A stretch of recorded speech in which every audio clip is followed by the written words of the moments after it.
बिस्मिल्लाहिर्रहमानिर्रहीम। अस्सलाम वालेकुम ख्वातीन और हज़रात, आप सबका खैर मकदम है। प्रोग्राम है स्पेशल रिपोर्ट। मैं हूं आपका मेज़बान मीर हिलाल हांजुरी। और सबसे पहले हम बात करते हैं जम्मू कश्मीर से बाहर रहने वाले जो गैर रियासती मज़दूर जो आजकल ईंट के भट्ठों में काम करने के लिए या खेती बाड़ी करने के हवाले से वारद कश्मीर हो रहे हैं, उनसे मुतल्लिक बात करते हैं। क्योंकि 7200 ऐसे मज़दूर हैं जो वारद कश्मीर हुए हैं और उनके सैंपल्स भी लिए गए हैं, उनके टेस्ट किए गए हैं, लेकिन सभी को अभी तक रिपोर्ट नहीं मिली है। काजीगुंड में उनके टेस्ट लिए जा रहे हैं। वहाँ पर जो नोडल अफसर हैं उनके साथ हमारी बात हुई है और उन्होंने ही ये डेटा दिया है कि पिछले 4 दिन में अभी तक 7200 जो मज़दूर हैं वारद कश्मीर हुए हैं। लेकिन ये जो मज़दूर हैं इन्हें कोरोना वायरस के बारे में कोई एजुकेशन नहीं है, कोई मालूमात नहीं है। क्योंकि एक साउंड बाइट हम आपको अब तक पहुँचाएँगे और इस साउंड बाइट में आप देख पाएंगे कि शायद यूपी या बिहार से एक खातून आई है, ईंट के भट्ठे में काम कर रही है। उनका सैंपल तो लिया गया है लेकिन आज़ाद अभी घूम रही है। और उनसे जब हमारे नुमाइंदे मोहम्मद अशरफ डार ने बडगाम से जब उनसे सवाल पूछा कोरोना वायरस के बारे में, तो उनका जवाब बहुत हैरान करने वाला था। क्योंकि इस खातून से जब हमारे नुमाइंदे ने सवाल किया तो उन्होंने कहा, यानी जवाब में उसने कहा कि ये कोरोना वायरस गरीबों को नहीं लगता है, नंबर 1। नंबर 2 ये भी कहा है कि ये कोरोना वायरस की जो बीमारी है ये सिर्फ अमीरों, महाराजों, राजों को लगती है। यानी अगर इस नवीयत के लोग कश्मीर आ जाएंगे और उसके बाद उनकी यहाँ पर रिलेशन रहेगी, वाबस्तगी रहेंगी लोगों के साथ, तो ये कोरोना वायरस के फैलाव में ज़्यादा मदद कर सकती है। पहले इस खातून ने क्या कहा, मोहम्मद अशरफ डार जो कि बडगाम से हमारे नुमाइंदे हैं, उनके सवाल के जवाब में आइए आपकी नज़र करते हैं। यो राजा आदमी को होता, गरीब आदमी को नहीं होता। हमें कुछ नहीं है, कुछ नहीं है जी। यो राजा आदमी को होता, गरीब आदमी को नहीं होता। हमें कुछ नहीं है, कुछ नहीं है जी। हमें कुछ नहीं है, कुछ नहीं है जी। एक बात इतना तो हम कर सकते हैं, यो कोरोना जो बीमारी है यो राजा आदमी को होता, गरीब आदमी को नहीं होता। अगर गरीब आदमी को होता तो मेरा छोटा छोटा बच्चा है जी, अभी तक कुछ नालायक है। जिसको ऊपर वाला ने पैसा ज्यादा दे रखा है, उसका कोरोना हो या हैजा हो या दुख बीमारी हो, हमें कुछ नहीं है। हम तो कहीं भी कमा के खा लेंगे। 8 दिन में आए और सड़क पे बना के खाना खाए, ऊपर वाला की कृपा से कुछ नहीं है जी। मेरा छोटा छोटा बच्चे भी, हम लोग सब साथ फैमिली। चलिए नाज़रीन, आपने सुना और देखा भी कि ये खातून वाशगाफ अल्फाज में कहती है कि ये जो कोरोना है, ये वायरस या कोई और भी बीमारी है, वो गरीबों को नहीं लगती है, उनके बच्चों को नहीं लगती है। हालांकि ये हकीकत से बईद है, क्योंकि ये बीमारी किसी को भी लग सकती है। इसलिए इन्हें भी इस जो ख्वाब खरगोश है इससे बाहर निकलना होगा और साथ ही साथ ऐसे लोगों की पड़ताल होनी चाहिए। यानी जहाँ से भी ये लोग आ रहे हैं ऐसे लोगों की पड़ताल होनी चाहिए, तब जाकर उन्हें वारद कश्मीर आने की इजाज़त दी जानी चाहिए। क्योंकि ऐसे लोगों में कोई एजुकेशन नहीं है, कोरोना वायरस के हवाले से कोई मालूमात नहीं है। और जब इनमें ये मालूमात ही नहीं है तो फिर उन्हें यहाँ कैसे धकेल दिया जाता है। और इनमें मालूमात ना होना ये साफ जाहिर कर रहा है कि गवर्नमेंट भी इस हवाले से लोगों को एजुकेट करने में अभी तक नाकाम साबित हुई है। ताहम ये 7200 लोग जो अब मज़दूर की सूरत में कश्मीर आ गए हैं, अभी अलग अलग ईंट के भट्ठों में काम कर रहे हैं या अलग अलग डेरे उन्होंने बसाए रखे हुए हैं और वहाँ पर उन्हें कोई क्वारंटीन नहीं है। यानी अभी ये असस्पेक्टेड भी हैं, बाहर से आई हैं और ऐसी रियासतों से आई हैं जहाँ कोरोना वायरस की जो तादाद है ऐसे अमराज की वो बहुत ज़्यादा है, दसियों में है, हज़ारों में है। लेकिन यहाँ पर कहीं ना कहीं उन्हें खुली छूट है चलने की भी, फिरने की भी। सिंपल उनके टेस्ट लिए गए हैं, सैंपल्स लिए गए हैं, अभी तक रिपोर्ट नहीं आई हैं। खुदा ना खास्ता अगर इनमें से कोई पॉजिटिव भी आता है यार, फिर आप कैसे इनको कंट्रोल कर पाओगे। यहाँ पर सरकार की नीति, उनकी पॉलिसी पर ज़रूर तनकीद और सवाल तो बनते ही हैं। ताहम ये लोग जो मुख्तलिफ भट्टों में काम कर रहे हैं, उनके साथ भी मोहम्मद अशरफ भट्ट ने बात की और वो खुद ही बताएंगे कि वो कब आए हैं और अभी तक उन्हें कोई पूछने वाला भी नहीं है, कोई दिक्कत उन्हें नहीं हो रही है किसी भी तरह की, यानी उन्हें क्वारंटाइन भी नहीं दिया जा रहा है। उन्होंने मज़ीद क्या क्या कहा है, आइए आपकी नज़र करते हैं। फिर हम गाड़ी में फंस गए, कम से कम 5-6 दिन वहाँ पड़े रहे। 8 दिन पठानकोट, ठीक, पठानकोट के बॉर्डर पे, मतलब वहाँ पड़े रहे। फिर मेरा जमादार लोग बोला मालिक खर्चा देगा खाने उने का, बोले कोई बात नहीं, हम लोग आ गए। फिर सुरंग पार करते यहाँ पे काजीकुंड से कुछ ही मतलब आगे ही था, वहाँ हम लोग को सारा फैमिली को चेक हुआ, सारा लेबर ही को चेक हुआ, सारा रात हम लोग को वहाँ लग गया। फिर क्या बोला, जाओ जहाँ बोला जाओ, आपको भट्टे पे रिपोर्ट पहुँचेगा जहाँ के आप हो, वहाँ से टेस्ट किया आपको। हाँ, सारा टेस्ट किया और नाक में इतना डाल लूँगा इस तरीक़ा से। हाँ जी, टेस्ट कई जगह है जी हमारे, तो उसका रिपोर्ट उनके पास है जी। ये टेस्ट यहाँ किया गया था जी, जगह तो याद नहीं है, पर जम्मू में बढ़ने से पहले टेस्ट किया गया था। आज काजीगुंड हमें कुछ नहीं दिया, फिर वहाँ से कहा जी 15 दिन के बाद आएगी। ये कहा जी उन्होंने, कहने लगा जी अभी तो कोई बीमारी तुम्हारा है नहीं, तुम ठीक ठाक हो। टेस्ट को बोला सर भट्टा पे रिपोर्ट आ जाएगी। हाँ जी, टेस्ट हुआ, हम लोग को सारे का हुआ। नेगेटिव तो पता नहीं, नाक में से रुई डाल हम लोग ठीक है। तो यहाँ पर तो अभी नहीं हुआ सर। हाँ, वहाँ का रिपोर्ट आएगा, यहाँ पर नहीं, अभी रिपोर्ट नहीं। तो फिलहाल हाँ काम कर सकते हैं। अब देखो काम कर बोला कि दूरी रहना, बना के दूरी रहना, थोड़ा थोड़ा दूर रहो जब हो सकता है। अरे यहाँ भी काम करेंगे तो देखिए अभी किधर पसार मिलेगा, किधर होगा, क्या पता, काम हो भी सकता है, नहीं भी हो सकता है। अभी तो हम लोग का लेबर ही नहीं गया काम करने के लिए, कर्जा सिर पे हो रहा, खाने का दिक्कत होगा, काम मिलेगा कि नहीं मिलेगा, ऊपर वाला जा रहा है। चलिए नाज़रीन, ये था हमने आपको दिखाया है कि किस तरह से ये लोग यहाँ पर आए हैं मज़दूरी करने के लिए। हालांकि अभी कश्मीर के मज़दूर जो रेड जोन्स में आते हैं वो काम करने से कासिर अभी काम नहीं कर पाते हैं। बेशतर इलाके कश्मीर के अंदर हम देख रहे हैं कि रेड जोन्स या कैंटोनमेंट एरियाज़ के दायरे में ही आते हैं। क्या ये लोग वहाँ पर भी काम करेंगे? ऐसे सवाल हैं जो एडमिनिस्ट्रेशन से पूछे जा सकते हैं। ऐसा लग रहा है कि एडमिनिस्ट्रेशन ने कोई इस पर वर्कआउट नहीं किया है, कोई होमवर्क नहीं किया है, और बगैर किसी होमवर्क के ऐसे लोगों को यहाँ पर धकेल दिया जाता है। और इतना ही नहीं, क्योंकि जब लोगों के साथ हमने भी बात की है, लोगों का भी यही खदशात है। उनका मानना है कि पहले तो उन्हें पता ही नहीं है, लोग कहते हैं कि उन्हें पता ही नहीं है कि क्या इनके टेस्ट लिए भी जाते हैं। लेकिन इतना जो रिपोर्ट्स हमें मिली हैं ऑफिसर्स की जानिब से 7200 लोगों की जो है सैम्पलिंग हुई है, लेकिन लोग ये भी कहते हैं कि इन्हें कोई रोक टोक नहीं है। ये वहाँ से आए हैं, कहीं से भी चले जा सकते हैं, किसी से भी मिल सकते हैं, किसी से भी बात कर सकते हैं, किसी से भी रवाबित रख सकते हैं, लेकिन कोई पूछने वाला नहीं है, कोई क्वारंटीन इनके लिए नहीं है। क्या ये क्वारंटीन सिर्फ कश्मीरियों के लिए है? या ऐसे सवालात हैं जो आप कश्मीरियों की जानिब से पूछे जा रहे हैं। फिरदौस नजार ने मुख्तलिफ इलाकों में जाकर कुछ लोगों के साथ बात की है। उन्होंने क्या कहा है, जो मुख्तलिफ मजदूर अब यहाँ गैर रियासती यहाँ पर काम करने आए हैं, उनसे मुतलिक उन्होंने क्या कहा, आइए आप भी देखिए। पहले ये बताया कि ये लॉकडाउन क्या सिर्फ दुकानदारों व ट्रांसपोर्टर के लिए है, और जो बाहर से ये मजदूर आ रहे हैं क्या उनका टेस्ट कहीं किया जा रहा है? अगर किया जा रहा है तो वो पता नहीं किसको किया जा रहा है कि नहीं किया जा रहा है। वो खुलेआम घूम रहे हैं, लॉकडाउन है कश्मीरियों के लिए, और वो भी दुकानदारों और ट्रांसपोर्टर के लिए। रहा सवाल टेस्ट करने का, हमें लगता है कि जो ये हेल्थ सेक्टर है, ये हेल्थ सेक्टर बहुत कमज़ोर पड़ गया है। पहले जब टेस्ट किया करते थे 24 घंटे, 36 घंटे, 48 घंटे में रिपोर्ट आती थी। आज टेस्ट करते हैं 12 दिन, 15 दिन के बाद भी रिपोर्ट नहीं आती है। फर्ज करें अगर कोई पॉजिटिव है, उसका टेस्ट किया जाए, तो जब रिपोर्ट 12 दिन के बाद भी नहीं आती है तो वो कम से कम सैकड़ों लोगों के कांटेक्ट में आएंगे, और ये पूरी कम्युनिटी, ये पूरा हम सब इसमें मुब्तला हो जाएंगे। सबसे बड़ी बात है गवर्नमेंट को चाहिए कि हेल्थ सेक्टर को एक्टिवेट करे, देखें कि क्या वजह है कि ये टेस्ट नहीं आ रहे हैं, रिपोर्ट नहीं आ रहे हैं। इसके लिए एडमिनिस्ट्रेशन को ध्यान देना चाहिए, और अच्छी तरह से ध्यान देना चाहिए कि क्या वजह है। मैं गुजारिश करूंगा एडमिनिस्ट्रेशन से भी कि सख्त से सख्त कार्रवाई की जाए, और आवाम से गुजारिश करूंगा कि जनाब गाँव में कहीं भी, अच्छा किसी को कहते हैं भाई मास्क पहनो, वो बड़ी पुरानी मिसालें दे देता है, ओ जी जो करना है ऊपर वाले को करना है। भाई साहब ऊपर वाले ने ही तो बीमारी भेजी है, आप तो एहतियात करो। अल्लाह ताला ने इंसान को दिमाग दिया, एहतियात करने को कहा। रसूल पाक सल्लल्लाहु अलैहि वसल्लम ने भी फरमाया है कि सफाई से इंसान है, और जिस चीज़ से मतलब जिस शख्स को जो सफाई रखेगा उसके नज़दीक बीमारियां नहीं जाएंगी। पे एडमिनिस्ट्रेशन जिस तरह से मैं देख रहा हूँ रोज़ वीडियोस बाकी चीज़ न्यूज़, तो एडमिनिस्ट्रेशन भी कहीं कहीं ढीली पड़ी हुई है। लेकिन सबसे बड़ा कसूर हमारे लोगों का है, हमारी आवाम का है, जिनको ये ख्याल नहीं है कि ये हो क्या रहा है और हमने किस तरह से बचना है। चलिए नाज़रीन, आप जानते ही होंगे कि कोरोना वायरस का दायरा जो है वो पूरे जम्मू कश्मीर के अंदर काफ़ी वसी हो गया, वसी से वसी तर हो गया है, और यहाँ तक कि ये वायरस अब जेल के अंदर भी पहुँच गया है।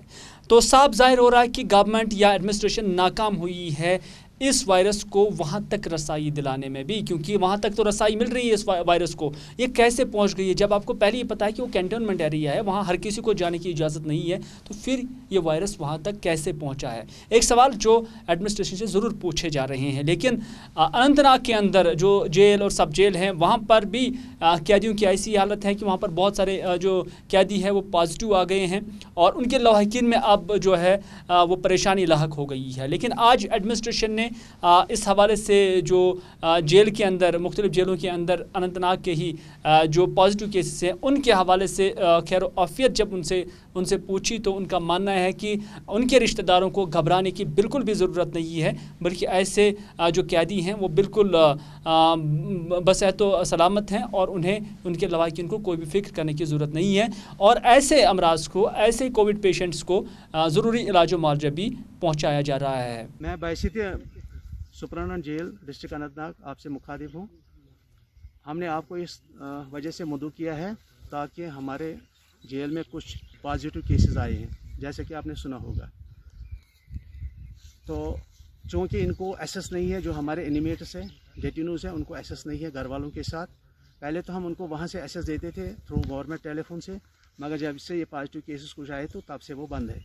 हमने ये सोचा, अपने डीजी साहब की डायरेक्शन है, ताकि इनके घर वालों तक ये पैगाम पहुँचाया जाए कि ये लोग सब स्टेबल है, ठीक है, इनको कोई भी दिक्कत नहीं है। बाकी जो यहाँ पर मेडिकल केयर है 24/7 मेडिकल केयर मिलता है इनको। प्रेजेंट डिपार्टमेंट की तरफ से हर कोशिश की जा रही है इनको मेडिकल डाइट, दवाई, बाकी चीज़ जो सुविधा है वो पहुँचाने के लिए।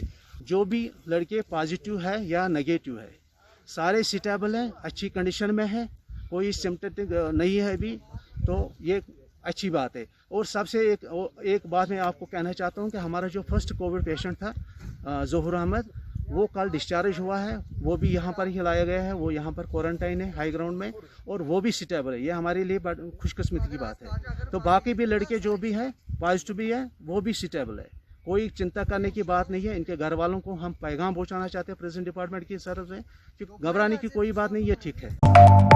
चलिए नाज़रीन, आप देख रहे हैं प्रोग्राम स्पेशल रिपोर्ट, और स्पेशल रिपोर्ट में हम आप तक ये खबर भी आज पहुंचाएंगे कि पिछले वादी कश्मीर में पिछले काफ़ी वक्त से हम देख रहे हैं कि एनकाउंटर जो है अब मामूल बन चुका है। यानी कोई वो दिन नहीं गुजरता है जब 1 या 2 एनकाउंटर नहीं हो जाते हैं। ख़ासतौर पर नॉर्थ और साउथ में ये एनकाउंटर ज़्यादातर दिखाई दे रहे हैं। आज शोपियां में अशमजी इलाका है, वहाँ पर यह एनकाउंटर हुआ है और इसमें 4 मिलिटेंट जो है वो मारे जा चुके हैं। और पूरे इलाके में चूँकि शोपियां इलाका इसी सूरत हाल के हवाले से काफ़ी हाइपर सेंसिटिव भी है और यहाँ पर कशीदगी भी अक्सर बेशतर देखने को मिल रही है। लेकिन आज जब यहाँ फोर्सेस को सूचना मिली थी, इतला मिली थी कि यहाँ पे कुछ मिलिटेंट्स हैं, तो उसके बाद उन्होंने इस इलाके को मुहासरे में लिया और मुहासरे में लेने के बाद एक जो ये झड़प है वो यहाँ पर हुई है और लोगों से ये ख़ास तौर पर बताया गया है कि वो एनकाउंटर साइट की तरफ ना आ जाए। फोर्सेस की जानब से ये ऐलानात भी वहाँ पर किए जा रहे थे और मिलाकर कुछ घंटों तक ये झड़प यहाँ पर चली और इसमें 4 मिलिटेंट मारे जा चुके हैं।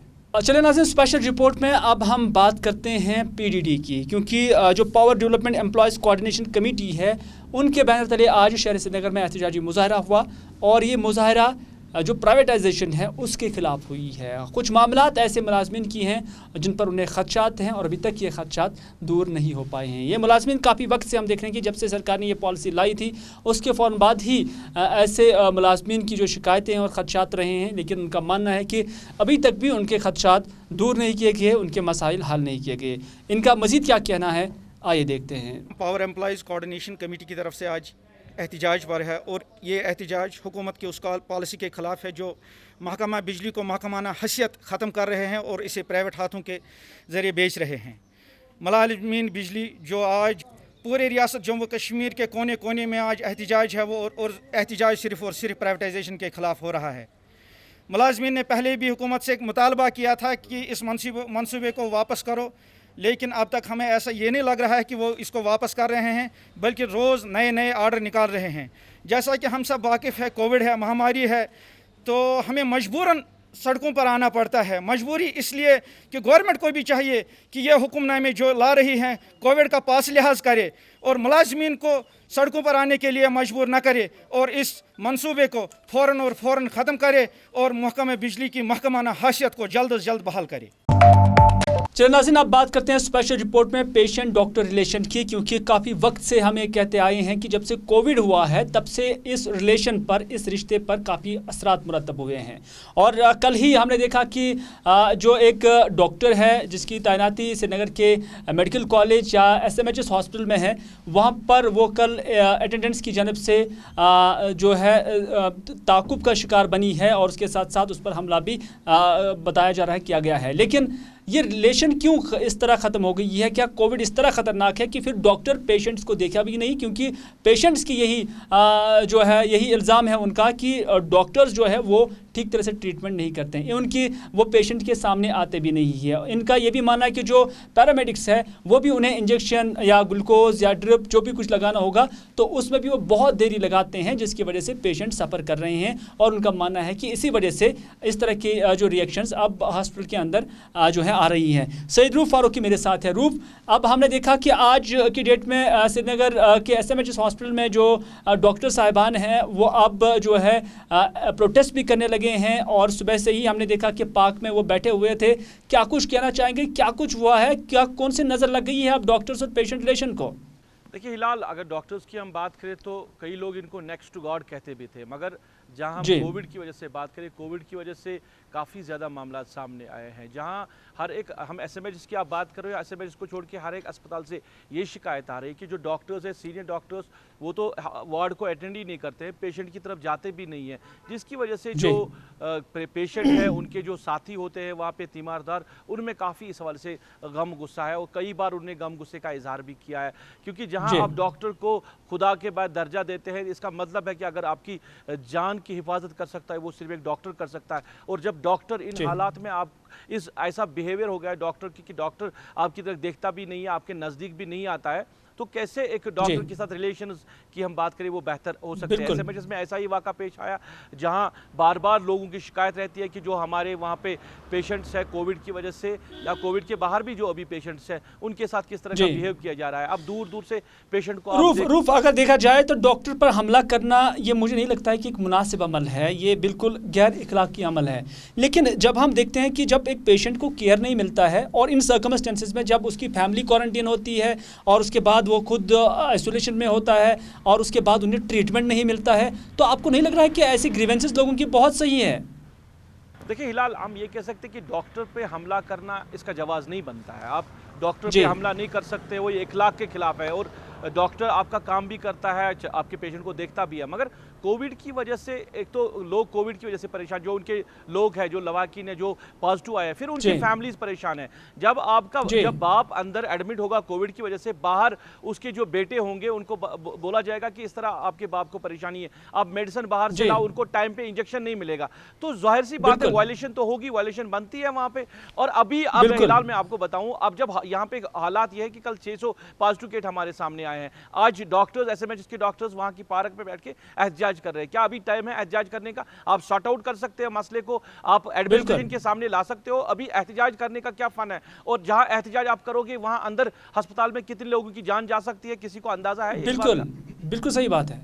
बिल्कुल रूप, आपका बहुत बहुत शुक्रिया। कहीं ना कहीं दो चीज़ें यहाँ पर सामने निकल कर आती हैं। आज जो डॉक्टर्स प्रोटेस्ट कर रहे थे, हालांकि जो हॉस्पिटल है उसके पार्क में भी वो रहे हैं, लेकिन उसके बाद हम देख रहे हैं कि दो चीज़ें हैं। या तो अगर वेंटिलेटर हॉस्पिटल में कम है उसमें डॉक्टर अरेंज नहीं कर सकता है क्योंकि वो फैसिलिटी, वो इंफ्रास्ट्रक्चर यहाँ पर इतना बड़ा है नहीं है, तो वो एक ग्रीवेंस हो सकती है जहाँ डॉक्टर कुछ नहीं कर सकता है। लेकिन जहाँ डॉक्टर एक पेशेंट का केयर नहीं करेगा, उसको सही वक्त पर इंजेक्शन नहीं लगाएगा, क्योंकि श्रीनगर के रैनावारी हॉस्पिटल से हमें एक कॉल मिला है, मैं कल से ही ये बात कहते आया हूँ कि सपोज उसको आज 12 बजे इंजेक्शन रखा गया, डॉक्टर ने बोला इंजेक्शन लगाने के लिए, और अगले दिन 2 बजे तक उसको वो इंजेक्शन नहीं किया जाता है और वो पुकार रहा है, वो चीख रहा है कि उसे इंजेक्शन किया जाए, वो पेन में मुब्तला है। लेकिन अगर डॉक्टर इतनी नेग्लिजेंस करें तो फिर इस तरह का रिएक्शन आ जाएगा। और यहाँ पर सबसे बड़ी बात है कि अगर इस तरह की शिकायतें आई हैं, हमने खुद जो कंसर्न एडमिनिस्ट्रेशन है उनके नोटिस में लाए, डिस्ट्रिक्ट एडमिनिस्ट्रेशन है उनकी नोटिस में लाए, डिविजनल इंतज़ामिया और यूटी इंतज़ामिया की नोटिस में भी हमने ये चीज़ें बार बार लाई हैं। लेकिन ऐसा लग रहा है कि इनकी पर्दादारी है, इनकी पर्दापाशी है, आम लोगों की तरफ किसी को ध्यान नहीं है और एडमिनिस्ट्रेशन इसमें खुद जो है वो इन्वॉल्व है। कहीं ना कहीं ये प्रॉब्लम अब हर अस्पताल में कश्मीर के अंदर है, लेकिन एडमिनिस्ट्रेशन इसका नोटिस नहीं ले रही है। और वक्त ऐसा आ गया है कि अब जो पेशेंट्स हैं वो अस्पताल जाने से ही कतरा रहे हैं। वो मुनासिब समझते हैं कि अगर ये बीमारी उनको है या कोई भी बीमारी है तो वो घरों में ही रहेंगे, क्योंकि अब ज़ोर ज़बरदस्ती उन्हें हॉस्पिटलाइज किया जा रहा है। क्योंकि आज ही अगर आपने देखा होगा कि हज़रत बल का वाक़ा है जहाँ एक केस पॉजिटिव निकलता है और उसके बाद जो उसकी फैमिली है वो क्वारंटीन से बचने के लिए फ़रार हो जाती है, क्योंकि क्वारंटीन सेंटर में जो फैसिलिटीज़ हैं वहाँ पर भी मुनासिब फैसिलिटीज़ नहीं होती हैं। टेस्ट लिए जाते हैं, 10 दिन के बाद आप रिपोर्ट देते हैं, 6 दिन के बाद रिपोर्ट होती है, तब तक वो मेंटली फ्रस्ट्रेट हो जाते हैं। तो इस वजह से अस्पतालों में इसमें कोई शक नहीं है कि इस तरह की चीज़ें आ रही हैं और इस चीज़ की जो पेशेंट्स जो है या अटेंडेंट्स है वो इस चीज़ के गवाह हैं कि डॉक्टर्स की जानब से कोई केयर उन्हें नहीं मिल रहा है। हालांकि दूसरी चीज़ भी हो सकती है जिससे जो है पेशेंट्स का रिएक्शन जो है वो आता है, लेकिन अगर डॉक्टर पर हमला करना मुनासिब और जस्टिफाइड नहीं है, लेकिन एक पेशेंट को भी सही केयर नहीं मिलता है और इस चीज़ को भी बर्दाश्त नहीं किया जाना चाहिए। तो नाज़रीन, ये था आज का स्पेशल रिपोर्ट। उम्मीद करते हैं कि आज का स्पेशल रिपोर्ट आपने ज़रूर पसंद किया होगा। इसी के साथ दीजिए अपने मेज़बान मेरीलाल हांजुरी, मेरे प्रोग्राम के कैमरामैन आबिद कादिर, समीर वानी और ऑनलाइन एडिटर साहिल मजीद को इजाज़त। इस वादे के साथ कि अगर ज़िंदगी रही तो आपसे फिर होगी मुलाकात। तब तक के लिए खुदा हाफिज़, फी अमानिल्लाह।